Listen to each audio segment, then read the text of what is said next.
Bienvenidos a una nueva edición de Plenario, iniciando una semana en la que habrá actividad en comisiones y sobre todo se irá trabajando sobre lo que será la próxima semana, una semana que se prevé bastante intensa y en la que la parte de la oposición tiene previsto convocar a una sesión finalmente para tratar una serie de temas que tienen que ver con la moratoria previsional y la cuestión Libra.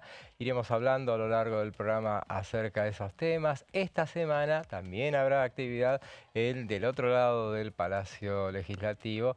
Está prevista la sesión del Senado de la Nación, donde, bueno, finalmente veremos si llega a su fin.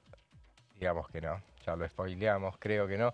Pero bueno, el tema de la novela de la designación de los jueces de la Corte, Ariel Lijo, Manuel García Mansilla. Veremos si finalmente hay sesión para tratar ambos pliegos. De ese tema vamos a hablar a lo largo de este programa. Todo lo que pasa y todo lo que va a pasar en los próximos días lo va a tener acá. Primero vamos rapidito a los títulos y después avanzamos con el programa.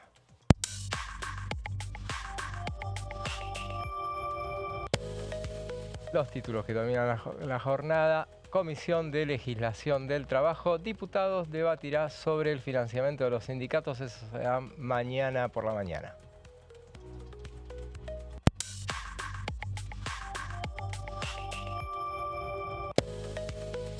Baja de aranceles a la importación de indumentaria y calzado. La medida del gobierno apunta a fomentar la competencia y reducir los precios locales.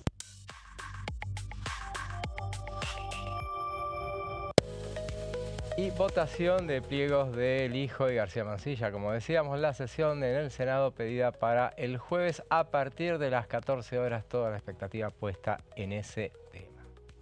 Esos son los títulos de esta jornada.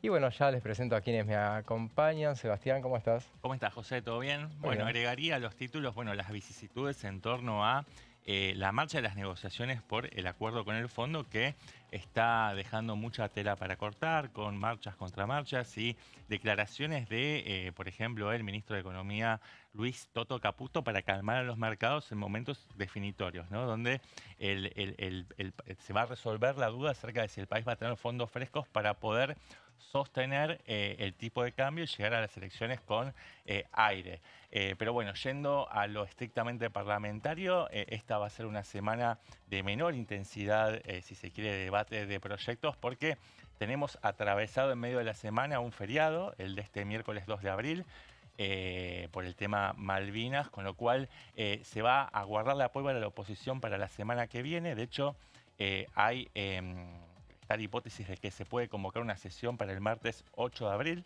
para tratar los proyectos vinculados, que ahora sí tienen dictamen, sobre la investigación del caso Libra. Estamos hablando de pedidos de interpelaciones, pedidos de informes y también una comisión investigadora. Por supuesto que ahí el oficialismo va a hacer valer todo su poder de persuasión para tratar de hacer caer el quórum. Ya lo ha hecho con éxito en pasadas sesiones. Y el otro tema central, el otro eje dominante de la semana tiene que ver con el tema previsional, ¿no? De hecho, el miércoles vamos a tener otra marcha de los jubilados, esta vez con la adhesión de la CGT, y en simultáneo la presidenta de la Comisión de Previsión y Seguridad Social, estamos hablando de Gabriela Brauer de Koning, la radical, convocó a una reunión de la comisión que ella preside para tratar lo que serían los proyectos de extensión de la moratoria y también la gratuidad de los medicamentos. Bueno, hay toda una batería de proyectos que van a estar tratando de dar respuesta a la agenda de los jubilados, que quedó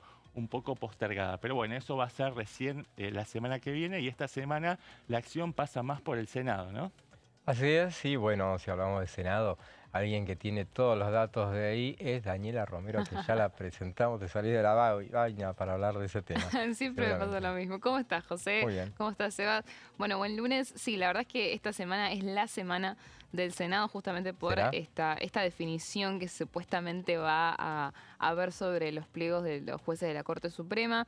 La realidad es que el primer desafío que tiene la oposición la oposición o el gobierno, no sé ya cuál de los dos quiere que haya definición, pero es el hecho de conseguir o no conseguir el quórum, ¿no? Los 37 que habilitan la sesión, algo que por lo pronto, José, pareciera que es posible, no solamente porque los 34 del Interbloque Unión por la Patria, inclusive los de Convicción Federal, este nuevo bloque que actuaría en principio afín a los intereses del gobierno. Vamos a ver si eso efectivamente es de esa manera, funciona de esa manera, pero en principio Unión por la Patria, los 34 van a bajar a dar quórum. Y según lo que me confirmaron en estas últimas horas, José, la Unión Cívica Radical, el bloque entero, también bajaría a dar quórum. La UCR, un espacio que en el Senado tiene ciertas fisuras bastante considerables. Por un lado tenés a los más opositores que conforman Martín Lustó. Después Maximiliano Abad, Pablo Blanco, Carolina Lozada, 3 senadores de la Unión Cívica Radical que fueron muy críticos de la designación por decreto, pero que tampoco fueron impulsores de lo que ellos llamaban la especulación con respecto de si iban a ir a la sesión para darle un voto a la oposición o no. De hecho, bueno, Maximiliano Abad fue uno de los principales defensores de la institución del Senado, pero no quiso, por ejemplo, firmar el dictamen de rechazo de Mansilla. Entonces, bueno, en este caso, la UCR tiene como fisuras muy considerables que dan a tener una cierta duda con respecto de cómo van a actuar. Por ejemplo, el otro sector, que es más afín al oficialismo, que generalmente se lo atribuye al jefe de bloque, Eduardo Vichy, fue muy insistente con el gobierno para que retire los pliegos durante estas últimas semanas, José. Claro, sí. El gobierno fue muy claro con que eso no lo iba a hacer. Yo creo que también, no solamente porque ellos, en primer lugar, están muy tranquilos con respecto de que creen que el criterio de la Corte Suprema de Justicia va a ser mantener a García Mansilla en sus funciones hasta el 30 de noviembre, aunque el Senado lo rechace, y creen que es más bien Ariel Lijo el que apuesta a conseguir el apoyo en el Senado, sino que además en el decreto donde ellos designan a los jueces en comisión, ya anticipaban que lo que ellos planteaban era justamente mantener la vía del Senado abierta para que se termine de resolver como la Constitución lo manda, ¿verdad? Ahora, ¿cómo eso va a afectar al funcionamiento de la Corte este año? Esa es la gran incógnita. Tienes unas placas sobre el tema, ¿no? Vamos a repasar un poco entonces cuál es la situación. Yo creo que este va a ser el tema claramente de la semana. Vamos a ver si durante los días van a haber novedades. Por supuesto que tanto la situación de Ariel Lijo como la de García Mansilla, ahí los estamos viendo en placa, son situaciones distintas. ¿Por qué? Por un lado, el hecho de que Manuel García Mansilla fue nombrado en comisión por el Poder Ejecutivo y asumió frente a la Corte Suprema ante tales condiciones. Esa es la principal crítica que le hace el Senado, que haya aceptado asumir como cortesano habiendo sido designado por decreto sin acuerdo del Senado. En cambio, recordemos que Ariel Lijo se había pedido una licencia que el propio Mansilla ya en funciones le rechaza y la Corte le pide que renuncie a su juzgado federal. Recordemos que él es juez federal del juzgado número 4 de Comodoro Pi. Él decide no renunciar a su juzgado. Por supuesto, la Corte dijo, no podés formar parte del máximo tribunal mientras vos te mantengas en funciones en el juzgado federal. Por lo tanto, él decidió no renunciar y no asumió por decreto. Esto es lo que también genera cierta incertidumbre porque lo que había planteado, por ejemplo, el bloque José Mayans, el interbloque, mejor dicho, de Unión por la Patria en el Senado, es nosotros vamos a rechazar cualquier juez que haya aceptado ser nombrado en comisión. Ahora, García Mansilla es esclavo de sus palabras porque Anabel Fernández Agasti le preguntó si él pensaba asumir, dijo que no, si los designaban por decreto. En ese momento creo que no se especulaba con esa posibilidad, pero yo les pregunto, ¿al hijo se le preguntó? ¿Se le hizo esa pregunta? ¿Se acuerdan? Yo no tengo el recuerdo. No tengo el recuerdo. Si no, ya lo hubieran remarcado. No tengo el recuerdo, pero la realidad es que el hijo fue siempre muy defensor de que él tenía su propio consenso. De hecho, fue su dictamen el que, si bien se presentó ahora en febrero, se formalizó, apareció. En realidad se hablaba de que las firmas estaban del dictamen del hijo hace un montón. En cambio, Mansilla era un pliego que siempre mantuvo cierta traba porque lo que planteaba la oposición del kirchnerismo en realidad es que se amplíe la Corte Suprema de Justicia para incluir una mujer dentro de la Corte y en su defecto, sino que esa mujer sea un reemplazo de García Mansilla. Entonces, Mansilla siempre fue un pliego que nunca pudo negociarse. En cambio, el hijo sí tuvo consenso, reunió dictamen y esta es la segunda diferencia entre un pliego y el otro. El hijo tiene un dictamen favorable con 9 firmas, donde incluye la de Eduardo Vichy de la UCR, donde incluye también de Unión por la Patria. En cambio, García Mansilla tiene 2 dictámenes que son de rechazo. ¿Quiénes lo rechazaron a Mansilla en ese dictamen? Bueno, habían, como les decía, muchos integrantes de la Comisión de Acuerdos de la Unión Cívica Radical que decidieron no firmar a pesar de criticar a Mansilla por justamente lo que vos mencionabas, haber aceptado ser nombrado por decreto cuando dijo que no iba a aceptarlo. Ahora igual voy a hacer un comentario de eso, pero después tenés la firma de Martín Lustó, la de Guadalupe Tagliaferri, la larretista del PRO, que si no estoy equivocada, ahora va a ser candidata. La segunda candidata a legisladora porteña en la lista que encabeza Horacio Rodríguez Larreta. Exactamente, que va por afuera del PRO, no cabe recordar. MAD se llama su nuevo espacio. Y después, por supuesto, Unión por la Patria, inclusive Sergio Uñac, que es uno de los apuntados como posibles votos del peronismo a favor de Ariel Lijo, y que lo que busca en principio, o espera, no es que busca, espera el gobierno o el oficialismo, es que esos votos del peronismo que sean a favor del Lijo también sean votos a favor de García Mansilla. Claro. Se habla de unos 14 votos del peronismo y a eso vamos a hablar. Entonces, desmenuzemos un poco cuál es el panorama. Ya habíamos repasado cuál es la situación de cada pliego. Si volvemos a las placas. En primer lugar, tenemos, por un lado, que el bloque de José Mayans tiene ciertas diferencias, en primer lugar, porque justo el día que la vicepresidente y presidente del Senado, Victoria Villarroel, decide convocar a la sesión para este 3 de abril, lo hace y ese mismo día aparece un nuevo bloque en el Senado. Ahí lo tenemos a Guillermo Andrada, que es este jefe de bloque, donde también está la jujeña Carolina Moisés, Fernando Rejal de La Rioja, Fernando Salino de San Luis, y que también a estos 4 de convicción federal se le podría sumar Claudia Ledesma de Santiago del Estero, Sergio Uñac, como recién les mencionaba. Se habla de unos 14 votos de lo que es el interbloque de José Mayans que podrían estar a favor de votar al hijo. En principio, como les dije antes, convicción federal, este nuevo bloque de Unión por la Patria, que en realidad es un bloque, para interpretarlo bien, es un bloque peronista que desafía el liderazgo de Cristina Fernández de Kirchner. No es que necesariamente va a ser un aliado del oficialismo, no, pero en esto está cercana. En esto, claro, exactamente. Entonces, ellos por lo pronto van a bajar al recinto, también los 4 de convicción federal. Se habla, reitero, de unos 14 que también podrían conformar otros 10 que estarían dentro de lo que es el interbloque de José Mayans, que podrían votar a favor del hijo. Hay que ver si votan también a favor de García Mansilla. De lo que se quejan en el Senado es que no hay negociaciones, José. Y durante las últimas horas, los últimos días también trasciende eso, un silencio abrumador en el Senado, que justamente tampoco me parece casualidad que la vicepresidenta haya convocado a la sesión justo un día después de un feriado.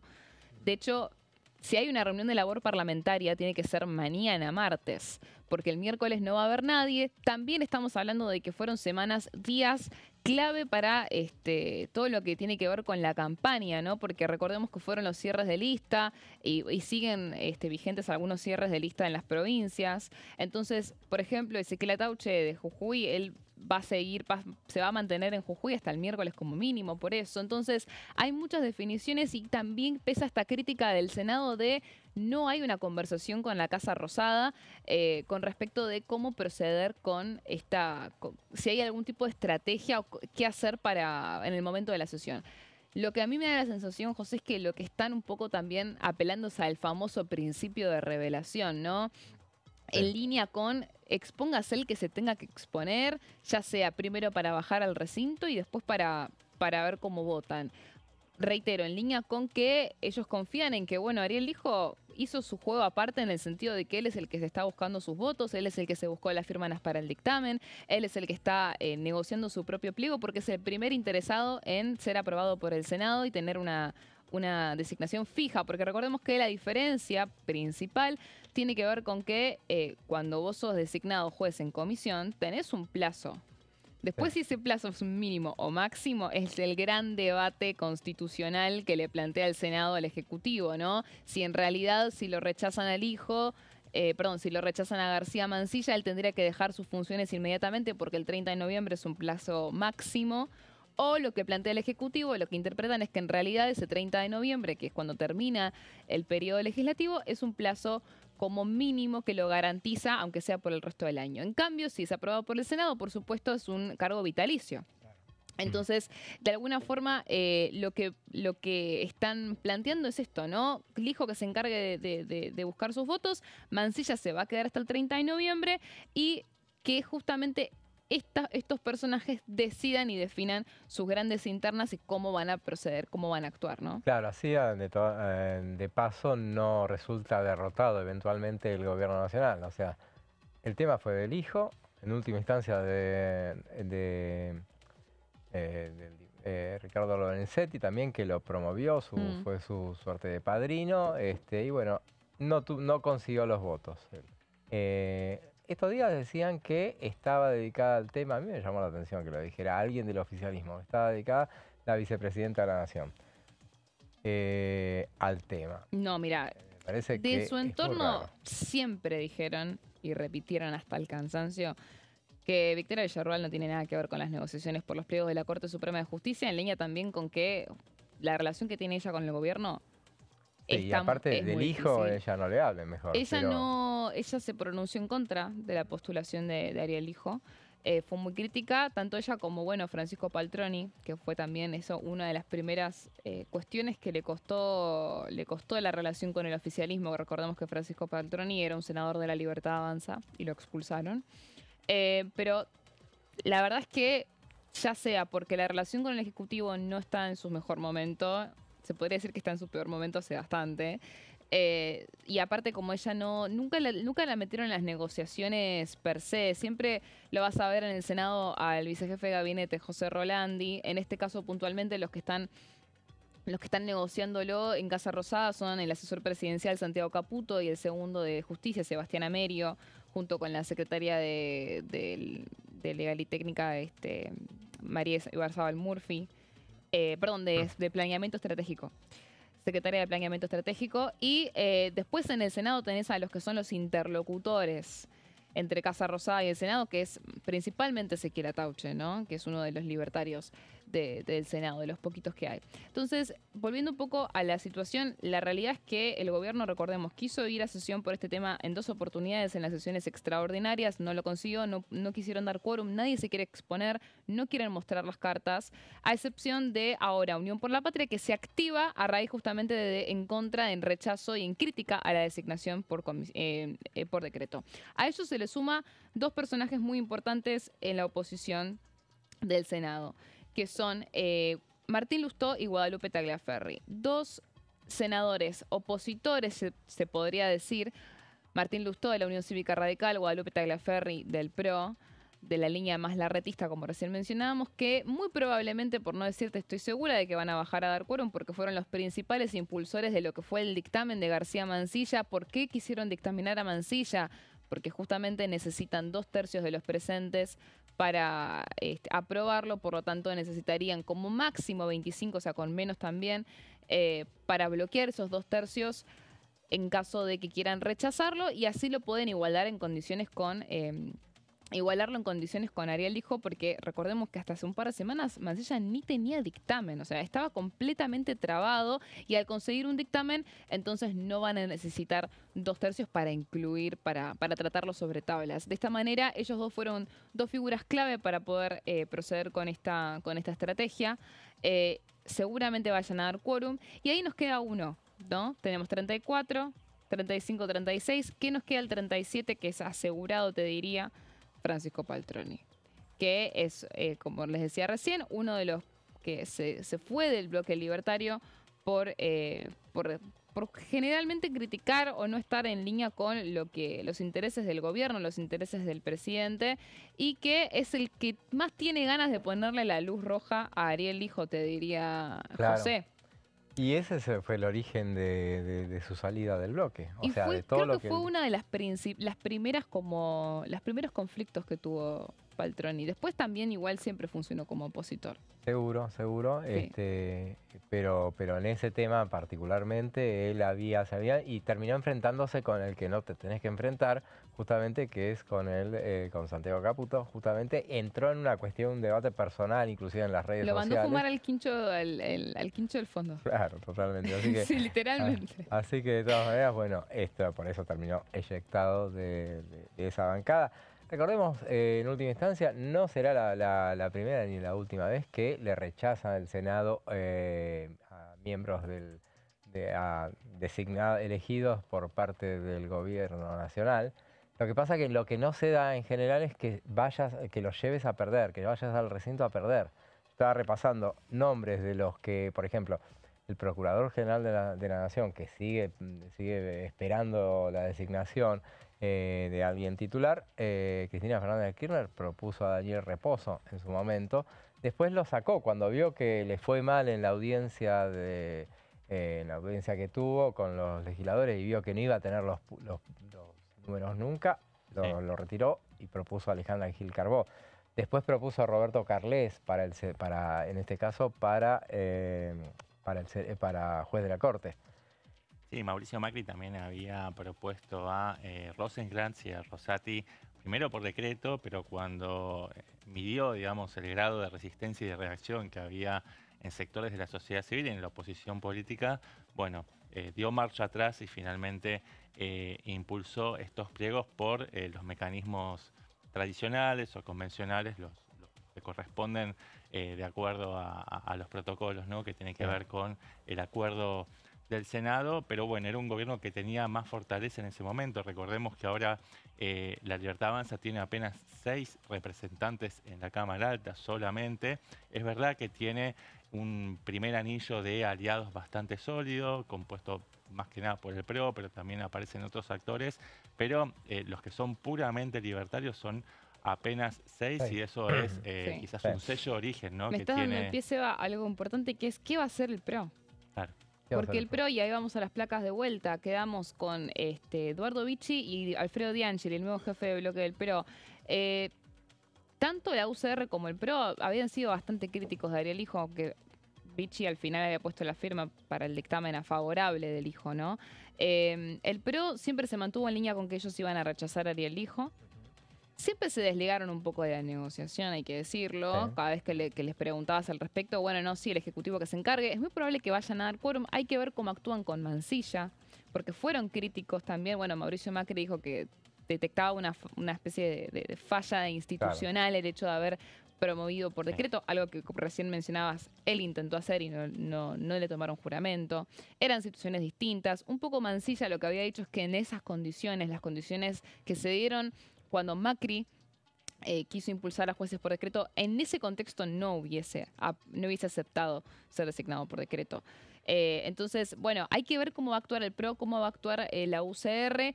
Por lo pronto tenemos estos temas y recordemos que además también se va a poner en juego el tema de las dietas del Senado, que ya se venció la prórroga del congelamiento de las dietas, un tema que siempre, todo el año pasado generó muchísima polémica. Estarían cobrando supuestamente más de 9 millones de pesos los senadores si no se deciden si van a seguir prorrogando o no este congelamiento de las dietas. Eso seguramente se ponga sobre la mesa en la sesión del jueves también. Y por supuesto las vacantes de la Auditoría General de la Nación, que también se vencieron ahora, hoy, 31 de marzo. Ese es otro tema que da para discusión, seguramente. Pero eso lo vamos a hacer después de este breve corte.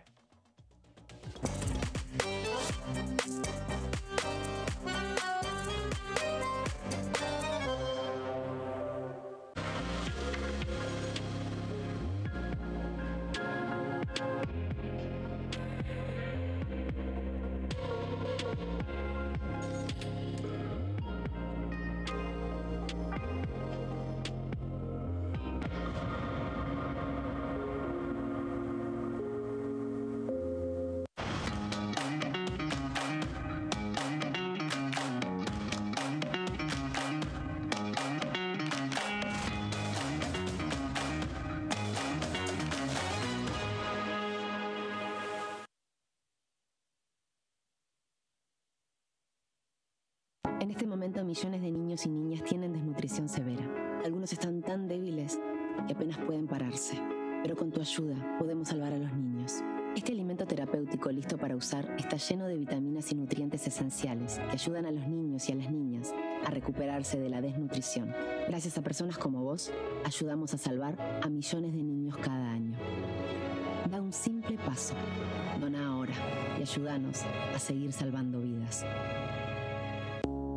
Las sesiones son el espacio donde los diputados debaten proyectos de ley para su aprobación, modificación o desaprobación. En una misma sesión se pueden tratar varios proyectos de ley. Desde el 1 de marzo, cuando el presidente las inaugura, se desarrolla el periodo de sesiones ordinarias. Entre el 1 de diciembre y el 28 de febrero se extiende el periodo de sesiones extraordinarias que solo pueden ser realizadas a pedido del presidente de la Nación. En el recinto, el bloque oficialista se dispone a la derecha del presidente de la Cámara, el bloque opositor mayoritario a la izquierda y en el centro los bloques con menos cantidad de integrantes. En el tratamiento, en general, los diputados tienen 7 minutos y los jefes de bloque entre 20 y 12 minutos conforme al número de legisladores que representen. La sesión es dirigida por el presidente de la Cámara de Diputados, que administra el uso de la palabra y las distintas instancias del funcionamiento. A la izquierda del presidente está el secretario administrativo, a la derecha el secretario parlamentario y debajo de él están los taquígrafos, que registran cada uno de los testimonios.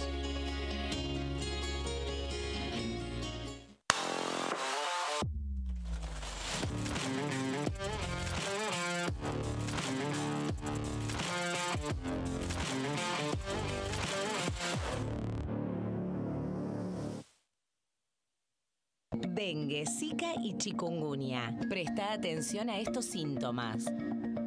Si tenés fiebre alta, 38 o más, de 2 a 7 días de duración y dolor de cabeza, en especial detrás de los ojos, muscular y de las articulaciones, diarrea, dolor abdominal, náuseas y o vómitos, malestar general, cansancio, decaimiento, erupción en la piel, sangrado en nariz, encías u otras partes del cuerpo, no te automediques, toma mucho líquido, usa repelente y acércate a un centro de salud.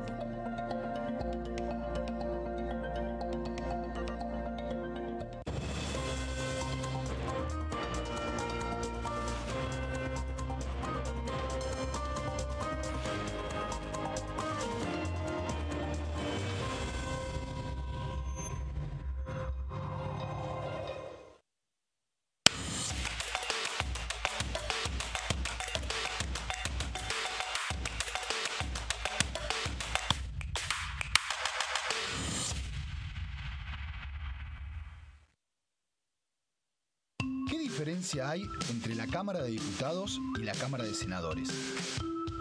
La Cámara de Diputados representa al pueblo de la nación argentina.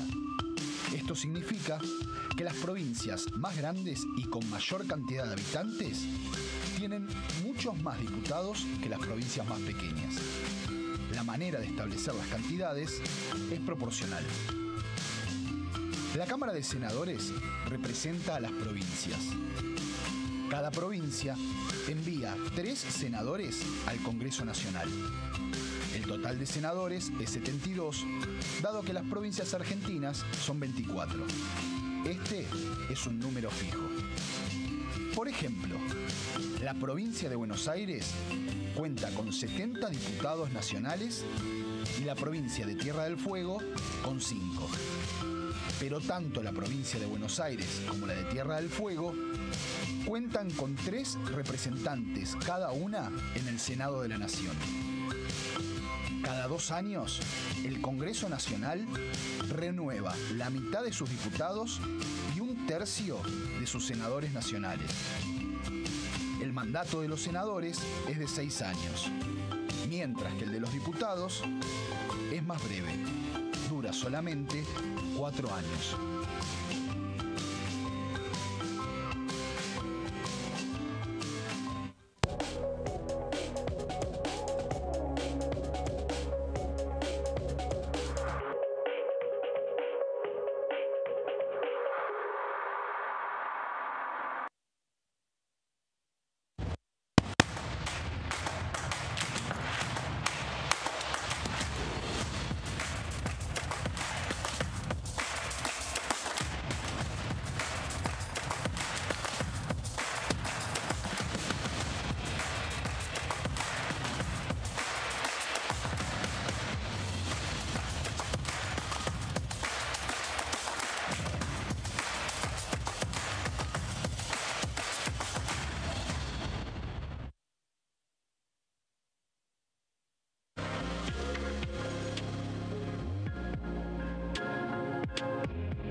Y seguimos con plenario. Hablábamos de los preparativos para el martes que viene, porque se está rumoreando la posibilidad de pedir una sesión por parte de la oposición para ese día, justamente para insistir con emplazamientos sobre el temas tales como la moratoria previsional.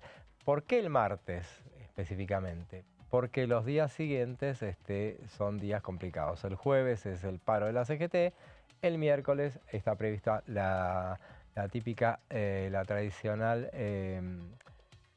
marcha de los jubilados, y ese día va a adherir la CGT, justamente va a marchar también, o sea que se prevé una movilización importante, pero aparte por la mañana van a tratar, como decía Sebastián al principio, esa reunión de la Comisión de Previsión Social, donde van a tratar esos temas que tienen que ver con la cuestión de la moratoria previsional. O sea, lo que no me cierra en última instancia es ¿por qué no sesionan entonces el miércoles después de que haya dictamen con esos temas? La respuesta es que probablemente no haya dictamen con esos temas, y porque aparte todo se trata de emplazar a presupuesto y Hacienda. Claro, necesitas el giro de la Comisión de Presupuesto. Por eso me parece que la estrategia es pedir el emplazamiento el día martes en la sesión que va a estar convocando la oposición dura y blanda también por el tema Libra, pero aprovechar algún momento de la sesión para plantear esta moción de emplazamiento y que al día siguiente se desarrolle un plenario de comisiones. Es decir, que Esper, que está sentado arriba de los expedientes impidiendo que puedan tratarse muchos de ellos, tenga la obligación de convocar a este plenario en conjunto con Gabriela Koenig, Brauer de Koenig. Siempre se me complica la pronunciación de un apellido que es un poco complicado, pero la idea es poder acelerar los plazos de tratamiento y que finalmente haya dictamen, y en una futura sesión, la próxima sesión, ya se pueda trabajar sobre esos proyectos que tienen que ver, la mayoría de ellos, sobre la extensión de la moratoria que cayó el pasado domingo 23 de marzo. Sí, cabe también aclarar que en la semana pasada un poco también estaba preguntando al respecto, porque claro, el tema de Libra quedó en la nada, justamente porque estas semanas estuvieron bastante planchadas, muchísimos diputados en el exterior, y por eso tampoco se pudo avanzar con demasiadas definiciones, pero el tema Libra fue lo más caliente de lo que fueron las sesiones extraordinarias en febrero, cuando se destapó la olla con este escándalo, y por supuesto que cuando fue todas las semanas previas a lo que fue la aprobación del DNU con el Fondo Monetario Internacional, el tema de la agenda era el caso Libra. ¿Qué pasó? Bueno, la realidad es que no hay un consenso para poder avanzar ni con la comisión investigadora que plantea Democracia para Siempre. No hay una intención de tampoco efectuar los pedidos de interpelación que quieren hacer a Karina Milei, a Manuel Adorni, a Mariano Cunio. Sí hay una especie de consenso. Yo creo que lo más viable es la interpelación a Guillermo Francos, pero que el jefe de gabinete, que aparte va a venir ahora en abril para este mes que viene para hacer su informe de gestión, y hay una negociación también con eso. Entonces, en este sentido, lo que planteaba también la oposición era incluir los proyectos previsionales para poder conseguir el quórum, porque no tenían el quórum garantizado. Entonces lo que planteaban era, hagamos una mega sesión explosiva, incluyamos obras públicas, incluyamos previsión, cosa de que podamos reunir a la mayor cantidad de bloques y espacios posibles. Para atentar a actores que por ahí serían renuentes a dar quórum, para no incomodar al gobierno en un asunto que sigue siendo espinoso, más allá de que, si bien explotó, digamos, hace un mes más o menos y se fue diluyendo un poco en la agenda, lo que busca ahora la oposición es reactivarlo, ¿no? Reflotar la preocupación sobre este escándalo que salpica la propia palabra y la autoridad presidencial, porque se especula o existe la sospecha fundada o infundada de que el presidente y su hermana, la secretaria general de la presidencia, organizaban reuniones con empresarios cripto para organizar el lanzamiento de este emprendimiento Libra, que terminó finalmente en una supuesta estafa contra miles de inversores que ingresaron genuinamente en un instrumento que supuestamente iba a dar beneficios. Así que, ese es un tema que preocupa y mucho a la oposición, pero que mete como prenda o como anzuelo, como señuelo, entonces la cuestión jubilatoria en días muy calientes también, porque venimos de marchas bastante multitudinarias, sobre todo las últimas dos, no la última, pero las dos anteriores, y también está convocada otra para el miércoles que va a tener el acompañamiento de la CGT, así que se espera que sea una convocatoria bastante concurrida y en simultáneo se va a estar dando esta discusión en el plenario de comisión. Bueno, por ahora lo que tenemos solamente es esta reunión informativa de la Comisión de Previsión y Seguridad Social, pero está la expectativa de que en la sesión se emplace para el día siguiente y que pueda llegar a ser un esquema de plenario de comisiones. Sí, ya de por sí, por ejemplo, para el quórum, si agregás lo de la cuestión de previsional, sí, podés conseguir que baje Innovación Federal, porque Innovación Federal tiene sus proyectos, Agustín Domingo tiene su proyecto. De hecho, cuando fue el intento de sesión para emplazar las comisiones, el primero, que fue justo el día de que se aprobó el acuerdo con el fondo, acá en la Cámara de Diputados, el DNU, ese día, por ejemplo, Pamela Galetti sí bajó, sí, y Yolanda Vega también. El resto no. Pero Agustín Domingo tiene un proyecto propio con el tema de la moratoria, del reemplazo de la moratoria, en relación a justamente que se otorgue un haber que sea en proporción a la cantidad de años aportados, aunque no lleguen a los 30 años requeridos. Por lo tanto, Innovación Federal es un bloque que no daría quórum para el caso Libra, pero sí podría darlo si se incluye el tema de previsión. Sí, lo mismo la Unión Cívica Radical. La Unión Cívica Radical te iba a mencionar también, porque es un bloque que cuando fue el intento para la sesión que recién mencioné, que fracasó, bajaron solamente 2 radicales. Así que si se incluye lo de la previsión, podría bajar al menos un número más importante de lo que es la Unión Cívica Radical de Rodrigo de Loredo, ¿no?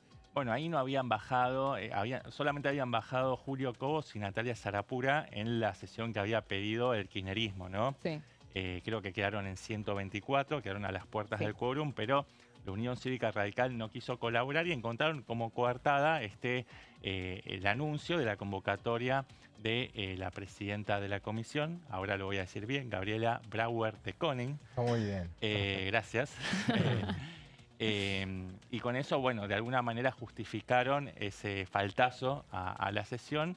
Pero bueno, ahora se le acaban un poco los pretextos, las excusas y porque se supone que la Unión Cívica Radical acompaña todo lo que tiene que ver con la agenda de los jubilados, de las personas de la adultez mayor que están viviendo momentos bastante álgidos, ¿no? Digamos, vienen acumulando un retraso en poder adquisitivo producto de lo que fue la quita del 8,1% de recomposición a partir del veto presidencial y después el congelamiento del bono, ¿no? El bono que sigue siendo de 70.000 pesos desde hace un año, pese a que hubo una inflación que llega, bueno, cerca del 80%. Así es, en definitiva, bueno, todo está, veremos, no ha sido convocada esa sesión, son solamente los rumores que están circulando, pero bueno, se sabe que bueno, hay un reclamo puntual a tratar esos temas. El tema previsional había quedado pendiente de aquella sesión malograda que tuvo lugar el mismo día, la misma tarde en la que se aprobó el decreto de necesidad de urgencia del arreglo con el fondo. Esta sesión convocada para las 19 horas y que, bueno, como decía Seba, tuvo 124 miembros, lo cual los dejaba a las puertas de alcanzar esto, del quórum. Con 10 ausencias de Unión por la Patria también, recordemos. Claro. Creo que fueron 91 de 98. Pero bueno, sí, fueron unos cuantos. Entre otros los 4 catamarqueños que ya son prácticamente infiltrados libertarios dentro del bloque de Unión por la Patria. Hay muchos infiltrados violetas en todos los bloques, en todos lados. Te diría. Está bien, forma parte de la estrategia que tiene que tener cualquier oficialismo, tratar de hacer lobby en el buen sentido de la palabra sobre los bloques para conseguir los objetivos legítimos. Sus objetivos, tal cual. Bueno, de hecho, ese mismo día, los que se ausentaron para la sesión por la moratoria se ausentaron también para lo que fue el acuerdo con el DNU, del acuerdo con el Fondo Monetario Internacional. Hubo solamente una ausencia igual de Santiago del Estero, porque también se especulaba, creo que Santiago del Estero tiene 11 diputados de Unión por la Patria. Ahí, bueno, pesando la influencia, ¿no? Por supuesto, de Gerardo Zamora. Solamente una se ausentó, el resto votó en contra del DNU. Pero bueno, también hubo ausencias por cuestiones personales de otros diputados. Por lo tanto, podrían tranquilamente llegar a esos 129 que no... Sí. Fue frustrado, ¿sabes? Pero tampoco es que es imposible conseguir esos que faltan. Sí, yo insisto en que va a ser clave la postura que tome el bloque del UCR, que son 20, y que ha tenido posturas oscilantes a lo largo de todo lo que fue el recorrido del 2024 y el comienzo de este año, alternando apoyos apoyos al gobierno y también, bueno, también estrategias de acumulación opositora, donde han sabido diferenciarse del oficialismo, por lo cual no es demasiado previsible cuál es el comportamiento que puede llegar a tener el bloque que preside Rodrigo Loredo y que tiene... Hay un bloque que sí es sólido, que son un subbloque, perdón, que es el de los diputados pelucas, así se los llama. Son 5 diputados que prácticamente actúan en apoyo automático al gobierno, así que ya sabemos cuál va a ser la postura de esos 5, pero hay 15 restantes que van fluctuando, ¿no? Están en esta zona de indeterminación. Claro, y tengamos en cuenta entonces que, bueno, este es un año electoral. Entonces está marcado, obviamente, todos los tiempos legislativos estarán marcados por las elecciones. Recordemos, hay mucho desdoblamiento de elecciones.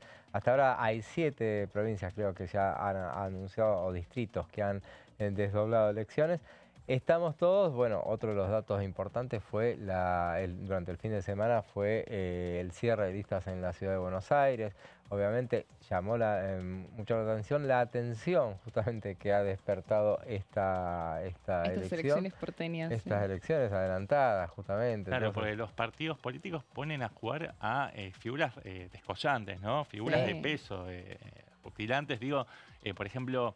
Unión por la Patria pone a jugar a Leandro Santoro, que es diputado nacional. Tranquilamente podría aspirar a renovar su banca y sin embargo lo ponen a jugar en una liga menor. Pero bueno, claramente él tiene aspiraciones de gobernar la ciudad en el 2027 y esto sería una escala intermedia en pos de ese objetivo, pero no solamente Unión por la Patria, hay que hablar también no te entusiasmes, que es tu momento. Voy a tener mi momento después. Ahora con las placas tuyas. Bueno, vamos con eso. Si las tenemos en pantalla. Bueno, las placas tienen que ver más que nada con aquellos diputados nacionales que van a dar el salto a la legislatura porteña si les va bien. Todos los que vemos en pantalla, de izquierda a derecha, lo vemos a Leandro Santoro, de quien venía hablando, el radical devenido kirchnerista. En segundo término la tenemos a Silvia Lospenato. En el caso de Leandro Santoro, él ya conoce la legislatura, estuvo hace poco tiempo. Estuvo entre el 2017 y el 2021. Claro. De hecho, creo que fue presidente del bloque en algún momento. No está seguro, es un dato a chequear, bien.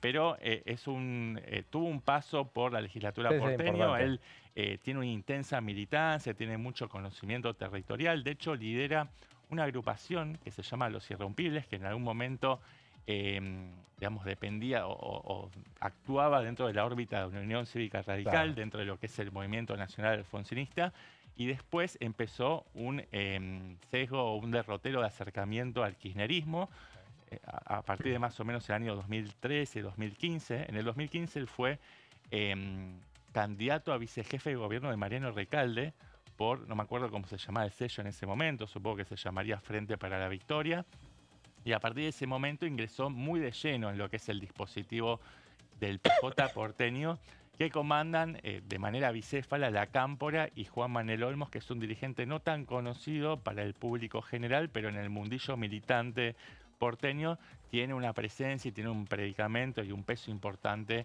el líder del NEP, ¿no? Así que lo toman él como mascarón de proa dentro de este armado peronista, pero ponen un radical con mucha popularidad y todos los peronistas se cuelgan, si se quiere, de esa popularidad para ingresar en la próxima conformación de la legislatura porteña. Juan Manuel Olmos, además, es presidente de la AGN y único integrante en este momento. Único integrante. En la primera placa veíamos también el caso de Paula Oliveto, que es diputada nacional de la Coalición Cívica, y ella también va a liderar la boleta que patrocina a Elisa Carrió para la legislatura porteña en el marco de una hiperatomización de la oferta electoral, sobre todo el espacio extinto de Juntos por el Cambio, que se va a dividir en 4 partes. Hablamos del PRO, pero también Horacio Rodríguez Larreta, que busca recuperar aquellos tiempos de gloria, ¿no? Esas glorias pasadas, y busca resurgir de las cenizas para volver a posicionarse en la política grande. También la Unión Cívica Radical, que decidió no jugar la carta fuerte de Martín Lustó, a sabiendas de que era un escenario bastante adverso y para evitar un papelón, pone a jugar o saca a la cancha a una ascendente dirigente de la Franja Morada, se llama Lucille Levy, así que Martín Lustó se guarda en todo caso para las elecciones de octubre. Y el otro, bueno, estábamos hablando entonces de cómo se dividió la oferta de Juntos por el Cambio en cuatro propuestas electorales.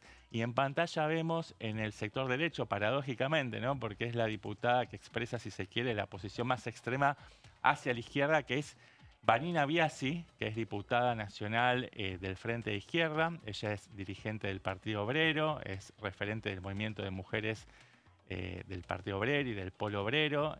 También es trabajadora no docente de la Facultad de Ciencias Sociales de la UBA, que va a liderar la boleta del Frente de Izquierda para las elecciones porteñas, así que es otra diputada nacional que va a dar el salto hacia la legislatura porteña desde el Congreso de la Nación. Y también estuvo ella también en la legislatura porteña hasta hace muy poco tiempo. Había estado. Sí, Vanina Biasi ingresó en el marco de este mecanismo de rotación de bancas que acuerda tradicionalmente el Frente de Izquierda. Ella reemplazó a Miriam Bregman, creo que en abril, más o menos a esta altura del año pasado, y va a completar el mandato ahora en diciembre. Pero si les parece, vamos a la siguiente placa, donde vamos a repasar un poco el identikit o el currículum de estos cuatro diputados nacionales.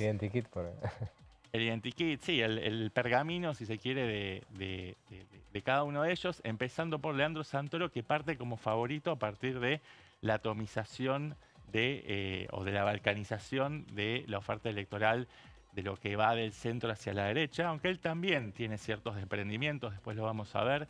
El otro favorito es Manuel Adorni, ¿no? Quizás queda fuera La Libertad Avanza de estas placas porque no hay ningún diputado nacional libertario que vaya a jugar en estas elecciones porteñas, pero es otro de los grandes candidatos a tener una buena elección junto con Leandro Santoro. Pero volvemos a este dirigente de 49 años, él es militante en Boedo, es el barrio que lo vio nacer y donde desarrolla su militancia territorial. Es politólogo de profesión, fue profesor en universidades nacionales, es diputado desde el año 2021 y anteriormente había sido el legislador porteño, lo que vos recién reseñabas o acotabas, José, ya conoce.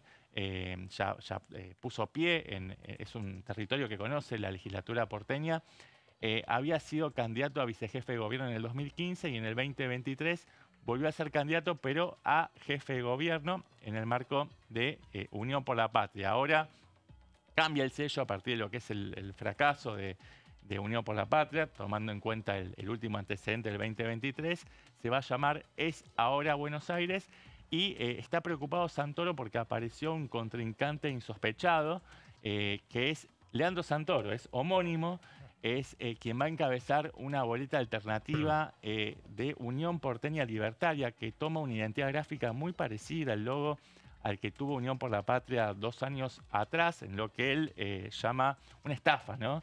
Y realmente es una suerte de trampa, porque pone Yamil Santoro, estamos hablando, un dirigente relativamente joven, que se le está acabando el mandato, y lo pone en primer lugar a su hermano, que es un ingeniero químico que vive en Alemania hace 8 años y que no tiene nada que ver con la política y que tampoco tiene intenciones de hacer política en la ciudad de Buenos Aires. Claro. O sea, que lo pone como un engañapichanga para robarle votos a Leandro Santoro. Tiene el mismo nombre, el mismo logo que utilizó Unión por la Patria en las últimas elecciones.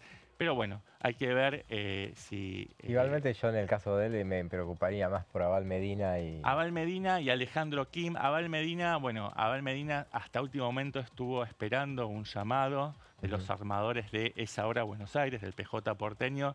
Un llamado que nunca llegó. La idea era poder buscar una síntesis, una unidad que permitiera no dividir fuerzas.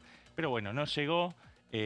Lo que le pedían desde el PJ porteño era que bajara su lista, y él estaba abierto a bajar su lista, pero en la medida en que lograron integrar a algunos de los dirigentes que están en su lista en la lista de unidad de Es Ahora Buenos Aires, ¿no? Que es el nombre del sello con el que va a competir el PJ porteño. Eso no sucedió y por lo tanto van a coexistir las dos listas y hay que sumar una tercera, que es la que impulsa Guillermo Moreno, el exsecretario de Comercio. Pone a un dirigente peronista del peronismo más clásico, si se quiere, Alejandro Kim, que es un vecino de Flores. Va a liderar esta boleta con el apoyo siempre detrás, con mucha verborragia, ¿no? También de Guillermo Moreno, y hay un cuarto desprendimiento. Pero antes de, no te expandas tanto con uno solo, tenés 3 minutos, tenés que liquidar todos los candidatos en 3 minutos. Bueno, Silvia Lospenato, a ver si la tenemos en pantalla. 47 años, ella vive en este momento en el barrio de Villa Urquiza, pese a que es diputada por la provincia de Buenos Aires, porque ella había ingresado, bueno, es diputada desde el año 2017, pero su última incursión en la Cámara de Diputados fue a partir de su integración a la lista que lideraba Miguel Pichetto, y que apadrinaba a Horacio Rodríguez Larreta, que ahora va a ser su rival político, ¿no? Va a competir Lospenato con quien fuera su jefe político, Horacio Rodríguez Larreta, que va a encabezar la lista, como dijo Daniela recién, del Movimiento al Desarrollo. Ella, bueno, hablamos de Silvia Lospenato, que es vicepresidenta segunda de la Cámara Baja, es una de las voces autorizadas aquí. Tiene ciertas marcas de identidad. Ella militó muy fuerte para que saliera la ley de ficha limpia, que tiene media sanción. Se hizo muy visible su referencia en el año 2018, cuando estuvo, bueno, a los abrazos con Malena Galmarini, con Romina del Pla, con Mónica Macha, con Victoria Donda, para que saliera la ley de interrupción voluntaria del embarazo. Ahí empezó a tomar mucho más vuelo su figura y se terminó convirtiendo, bueno, en una de las principales espadas que tiene el macrismo en la actualidad. Ella era referente del sector de Las Palomas, pero ahora se alineó en el macrismo más duro y va a pugnar por el electorado más de centro republicano, si se quiere, ¿no? Porque si hubieran elegido una figura más halcón, probablemente disputaría más con Ramiro Marra y con Manuel Adorni, pero esta es la apuesta de Jorge Macri y de Mauricio Macri en la ciudad. Seguimos entonces. Vamos a ir después de una tanda y después seguimos. Si te parece, lo podemos retomar y si no. Dale. Y vamos tanda y después volvemos con más plenario.